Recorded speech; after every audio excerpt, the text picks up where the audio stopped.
জনরব media, জনতার কথা বলে।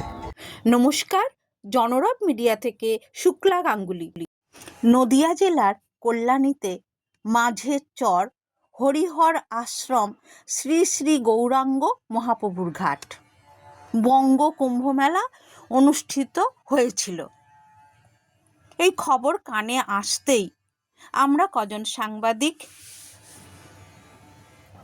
বঙ্গ কুম্ভমেলা পরিষদের সম্পাদক মহারাজ মহন্ত রঞ্জিতানন্দ গিরিজি মহারাজকে ফোন করলাম। আমাদের আবদার ছিল, মহারাজ আমাদেরকে একটু রাত্রির বেলা ঠাঁই দিতে পারবেন? মহারাজও স্নেহে বললেন, চলে আসো মা, অসুবিধে হবে না। আমরা শিয়ালদা থেকে কল্যাণী সীমান্তে পৌঁছে গিয়েছিলাম।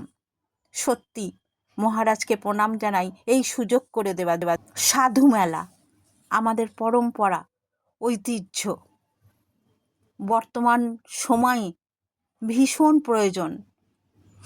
এক শ্রেণীর মা বাবা তারা শুধু বোঝে সন্তানকে খ্রিস্ট মিশনারি স্কুলে পড়াবে, তারপর একটা চাকরি পাবে, ব্যাস এখানেই তাদের কর্তব্য শেষ। হিন্দু হয়েও তারা তাদের সন্তানকে কোনো রকম হিন্দু ধর্মের রীতিনীতি শেখায় না। তারা না ইংরেজি, না বাংলা, না বিহারি, একটা কেমন যেন মানুষ তৈরি হচ্ছে না মানুষের মতো। বর্তমান প্রজন্মকে দোষ দিয়ে লাভ নেই, কারণ মা বাবা যদি সঠিক পথ না দেখায় তারা চলবে কি করে? ছোট থেকে তাকে শিক্ষা দেওয়া হয়, তুমি একটা বড় চাকরি বা ব্যবসা করো, তারপর ভোগের দিকে এগিয়ে যাও। আমাদের ধর্ম, সংস্কার, পরম্পরা এগুলো মা বাবাই বোঝায় না। তারা যেগুলো পায়নি, তাদের ভোগের সামগ্রী পেতে পেতে তারা ভুলে গেছে নিজেদেরকে। কিন্তু চলুন আজকে আমরা যাদের কথা শুনব, তারা কিভাবে নিজেদের পয়সায় পয়সা জোগাড় করে সাধু সেবা করে। না, তারা কোনো কর্পোরেট নয়। চলুন আমরা তাদের সঙ্গে কথা বলব।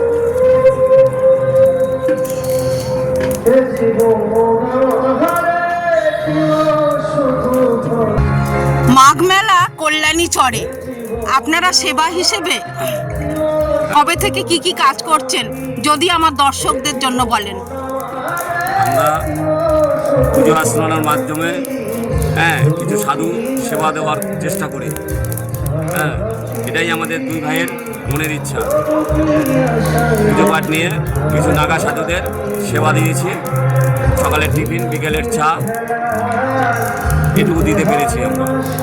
আপনার কাছে শুনছিলাম আপনি আসামে যান, সেখানে গিয়েও সাধু সেবা করেন। সেখানে গিয়ে আমরা এদিক সেদিক দেখি, একটু যাই, মালা জপার জন্য যাই। তারপরে তাদের মধ্যে একদিন আমরা শরবত বিতরণ করি। আর এমনি সারা বছর কি কাজ করেন? আমরা সেন্টারিং কাজ করি। আচ্ছা, কেন হঠাৎ মনে হলো কেন যে সাধু সেবা করবেন? এটা আমার অনেক সময় দেখা যায়, শুনেছি যে একটা পরিবারের ভিতরে 7 পুরুষের 1 পুরুষ সাধু সঙ্গে মিশে যায়। হয়তো আমার 7 পুরুষে কেউ যায়নি, তাই আমি আগিয়ে এসেছি আমার পর্বপুরুষকে উদ্ধার করার জন্য। তার বর্তমান প্রজন্মকে কি বলবেন? আমি চাই সনাতন ধর্ম আগিয়ে চলুক, অধর্মের বিনাশ হোক। এটাই মনের আমাদের ইচ্ছা। সকলবাসী যেন ভালো থাকে। আমরা হোমযজ্ঞ করি নগরবাসী। আমি কল্যাণী সীমান্তের বাসিন্দা। আমার নাম সুশীল বৈরাগী। আপনারা কি শুধু ঘুরতে যাই? এমনি কি আলাদা কোনো এইসব মেলা প্রোগ্রাম বাদ দিয়ে এমনি মানুষ? না, আমরা এমনি কর্মজীবী লোক। সংসার ধর্ম আছে আমার। ভাই এখনো বিয়ে শাদী করেনি।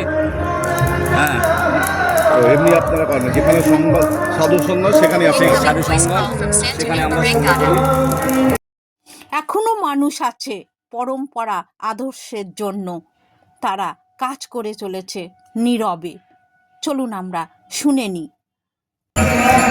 মহারাজজি, বর্তমান প্রজন্মকে সনাতন ভাবধারায় আনতে গেলে করণীয় কর্তব্য কি? সাধু সঙ্গ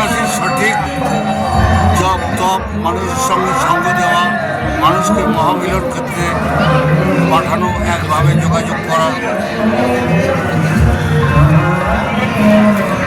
আপনি সারা বছর এখানেই থাকেন? না, আমি যত মেলা হয়, হ্যাঁ। মেলা, গঙ্গাসাগর, হরিদ্বার, সব জায়গায় আমরা যাই। এই কুম্ভ মেলা হয়েছে, চলে এসেছি। 12 তারিখ রাত্রে চরের মাঝে বসে আছি গঙ্গা আরতি দেখার জন্য। মহারাজরা এলেন, আসনে বসলেন, শুরু হলো গঙ্গা আরতি। যিনি আরতি করছিলেন, আহা কি তার ভাব, কি তার নিষ্ঠা!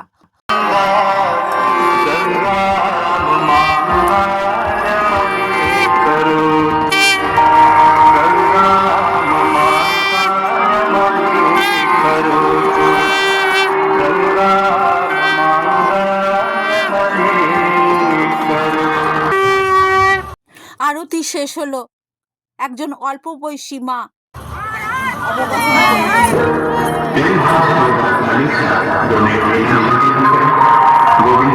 পরম্পরা, ঐতিহ্য আমাদের হিন্দু সনাতনী ধর্মীরা আছেন বলেই ভারতবর্ষ সত্য এবং সুন্দর। আপনারা দেখছিলেন জনরব মিডিয়া। আবার আসছি।